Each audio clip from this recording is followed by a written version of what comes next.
What's up guys, Mike here, the Detroit Borg with a look at the Droid Incredible for Verizon with 4G LTE. This is the third generation of the popular phone line on Verizon, so let's take a look around the hardware and software and see what I conclude about this new device. Briefly taking a look around the packaging right now, I'm covering up the number. This is a review unit. So this is by Verizon, so you can see that Droid sort of graphic and branding. Droid Incredible 4G LTE by HTC. Inside, of course, we get the phone. Under that, we get some instruction manuals. We don't need to look at that. We also get a micro USB connector cable. So this charges and syncs the phone. You also have your wall adapter here. So we got nice HTC glossy wall adapter with our USB port right there.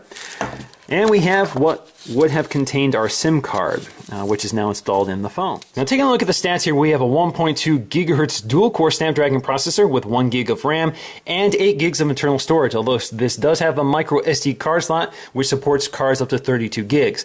Back here we have an 8 megapixel autofocusing camera, which is capable of recording video at 1080p at 29 frames per second, as well as an LED flash. And you can see we have some red accents here, which are universal to the phone here. We'll take a look around. 4G LTE branding, as well as our speaker grill. Down here we have our Beats logo. HTC has a cooperation with Beats, so they've installed some equalization, a better EQ for audio that comes out of the headphone jack, as well as a stronger speaker. Up here we have our volume rocker, which is a little hard to feel. It's kind of flush to the surface. Down here we'll find our thumbnail port for popping off the back panel. You can see right there, as well as a microphone. Up here we have our micro USB connector for charging and syncing. Up top we have our headphone jack, as well as our noise cancellation microphone and our sleep wake button, as well as our earpiece, which is also accented in red. Now up front we have a 0.3 megapixel camera, which is good for only VGA quality. We also have an ambient light sensor and proximity sensor, and just above the Verizon logo you'll find an LED notification indicator, which flashes a variety of colors depending on what your notice is. Now on the bottom we'll find our basic Android controls. In this case these are backlit capacitive controls with our home, back, as well as our recent apps button. Now up front we have a 4-inch Super LCD display with a resolution of 540 by 960 with a PPI of 275, which is a pretty high quality display for a device this small, so you get pretty good quality. Now let's go ahead and pop off the back cover so we can take a look at some of the internals here. So here we have a 1700 milliamp battery, which is good for about 10 hours of talk time. You can see we also have our slots here for our micro SIM, as well as a micro SD card slot. These are spring loaded, and all you have to do is push on them to pop them out. Back here you can see our speaker grill, and otherwise that's about all. Now on the inside of the back panel you'll find the NFC technology with the electrical connections right here. So you can see that will interface with the phone right there. Now of course this also has GPS, Bluetooth 4.0. We also have NFC technology, DLNA support, as well as MHL for connecting USB to HD televisions. And we also have an accelerometer and a compass.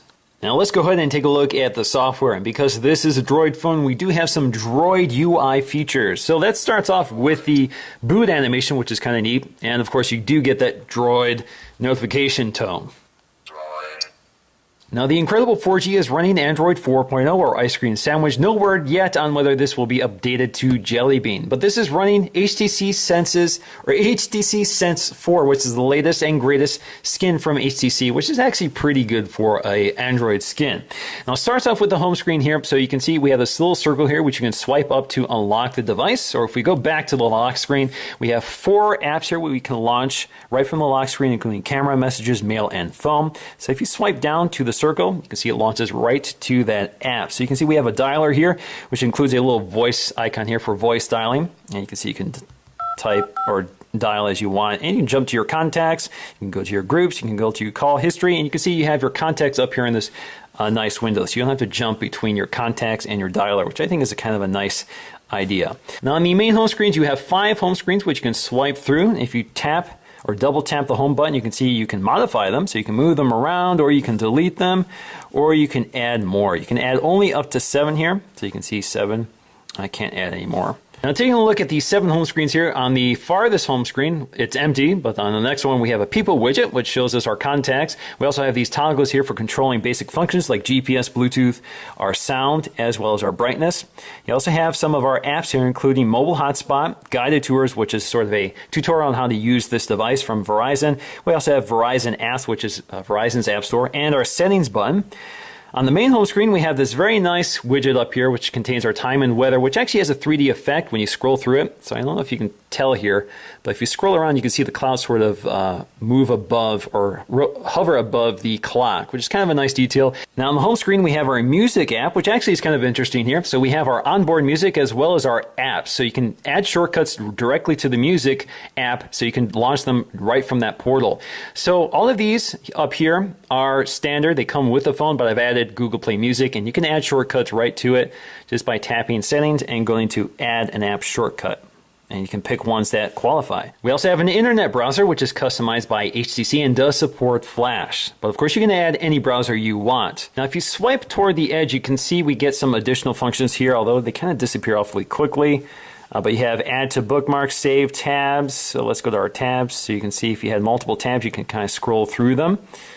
And you can go up to settings and access the same thing. So bookmarks, tabs, view desktop site, share page, downloads, and more. And of course, we have Google Maps. Now, to the right of that, we have our Play Store as well as VZ Navigator, a subscription-based navigation system from Verizon, although this does include Google or Android navigation for free. We have YouTube, our Gallery app for accessing our photos and video, which we'll demonstrate when we look at the camera. We also have an app for HTC Watch, which is basically a media store through HTC, which includes movies and TV shows. Now on our main dock, we have our phone dialer, email, our apps drawer, as well as our contacts and camera, and you can modify this so you can add whatever you want. So for example, if you want your web browser down here, you can do that. Taking a look at the apps drawer, we can see some of the apps preloaded on the device, including Amazon Kindle, Amazon MP3, Verizon's apps. We also have our basic apps on the front, including Clock, Facebook. We have Google Latitude. We have some games including Let's Golf 3 HD. Our mail app, Maps, Messenger, Verizon Messenger, Mobile Hotspot. We have Movie Editor, which is kind of a movie editing software. My Verizon Mobile, which is your Verizon account. Navigation, which is the free Android navigation service. NFL Mobile. Notes, which is a note-taking app, which includes things like photographs, so you can take photos and you can record voice memos directly in the app. Your people, or your contacts really, phone, places, play books and play movies, again Google Apps, as well as Play Music, Play Store. Real Racing 2, again another game. Standard Google search settings, setup, Slacker radio, Slingbox. So if you have a Slingbox at home, you have an app already on your device. And one app I've downloaded to test the speed, which is Speed Test.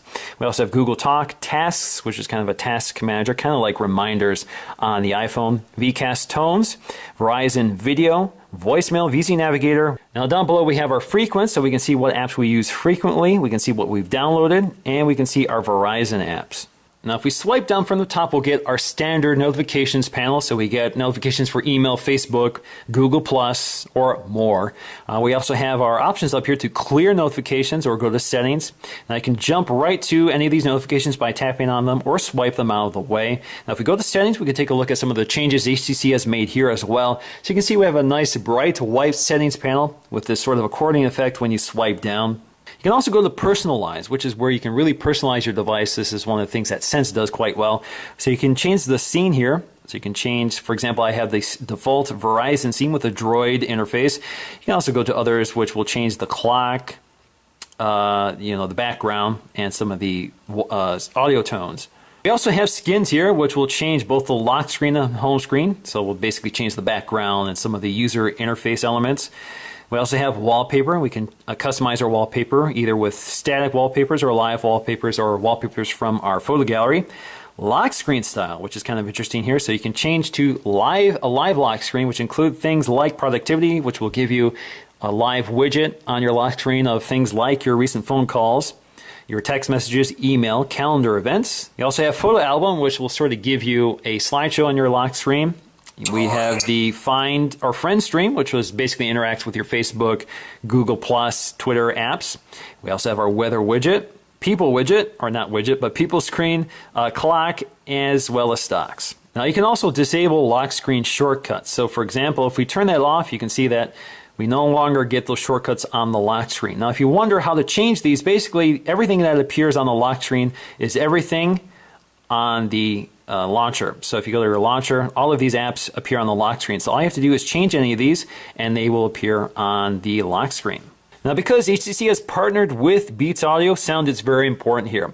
So one of the things here you'll find is Sound Enhancer. Unfortunately, it's not active until you plug in a set of headphones. So you can see it's now active. We can tap on it and we can enable Beats Audio. This does dramatically increase audio quality. So if we jump to Google Music here, tap on that and click play. Right now I have my headphones in. You can see we now have Beats Audio logo up top in the notification tray.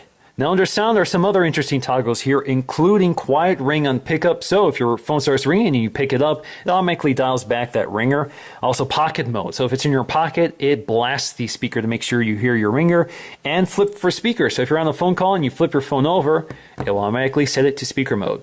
Now HTC has also done some very interesting things with the camera app. So the camera app, one of my favorite things here is the fact that you don't have to toggle between video or camera mode. All you have to do is tap the shutter release to take a photo or tap the video control to start recording video, all without switching modes. Now of course you have tap to focus, tap to auto exposure, and you can hear the tone here.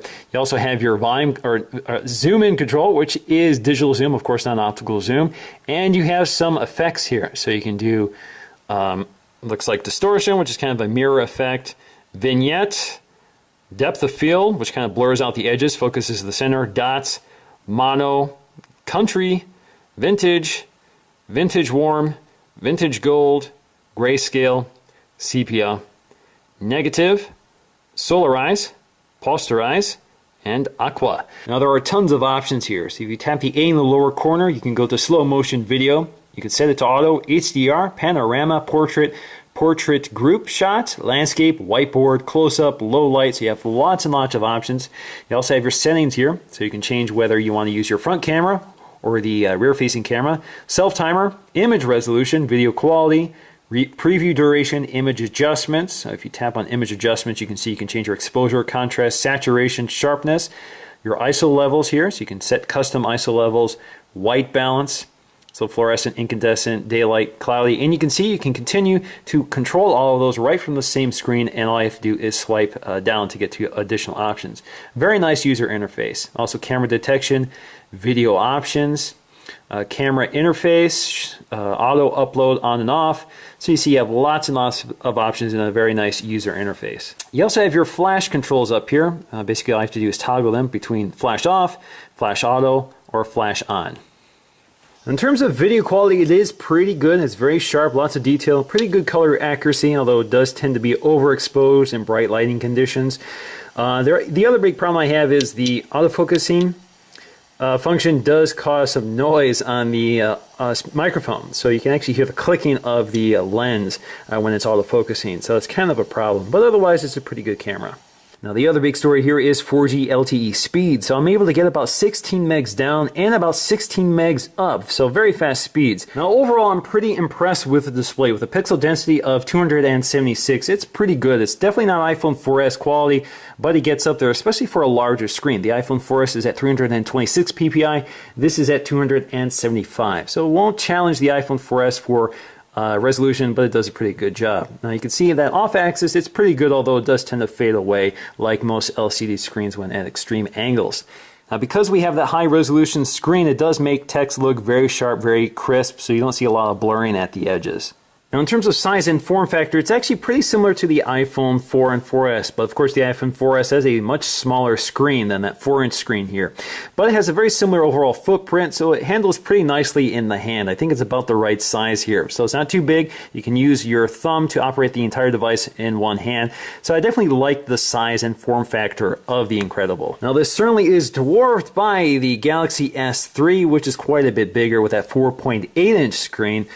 Which does feel a little big, a little too bulky in many ways, so you can see it's kind of harder to reach all corners of the phone without sort of loosening your grip on it to operate it. So definitely I think this is the perfect form factor, but not everybody may want that smaller screen. Now overall I'm definitely impressed by the HTC Incredible. It's definitely one of those rare examples of a higher quality, smaller screen size phone. I think it's just about the right size. So you get a nice high quality screen, which is larger than the iPhone, but not too big, so you can operate it with one hand and hold on to it comfortably. And you get a very nice skin. I do like HTC skin versus, for example, Samsung skin. I prefer what HTC is doing here. So you preserve all these standard Android controls, and you get a pretty nice user-friendly skin, which I think enhances the experience overall. And it's also very quick and smooth. This is a very silky smooth phone despite its kind of lower specs. You do get a dual-core processor, but it's not a quad-core processor. It's not running at 1.5 gigahertz. It's just running at 1.2 gigahertz, but you wouldn't know. It runs very quick, very smooth. You also get a very good camera, a very nice high-quality display, and a very nice lightweight form factor, which is pretty durable. So you get this nice grippable texture on the back to hold the phone, and when you put it on the table, you don't have to worry about scratching the back of the phone, and it kind of holds onto the table where you put it. The other big story here is Beats Audio, which does make a big impact on the quality of audio coming out of the headphone jack. So that EQ definitely makes this one of the best sounding phones or tablets I've heard to date. So if you're interested in top quality audio, you may want to look at this device. You're definitely going to get some of the best audio for your music and movies. And the other standout feature here is Verizon's 4G LTE, which gives you some blazing fast performance. So that's going to do for me, guys, in this video. Thanks for watching, and I'll see you again in the next one.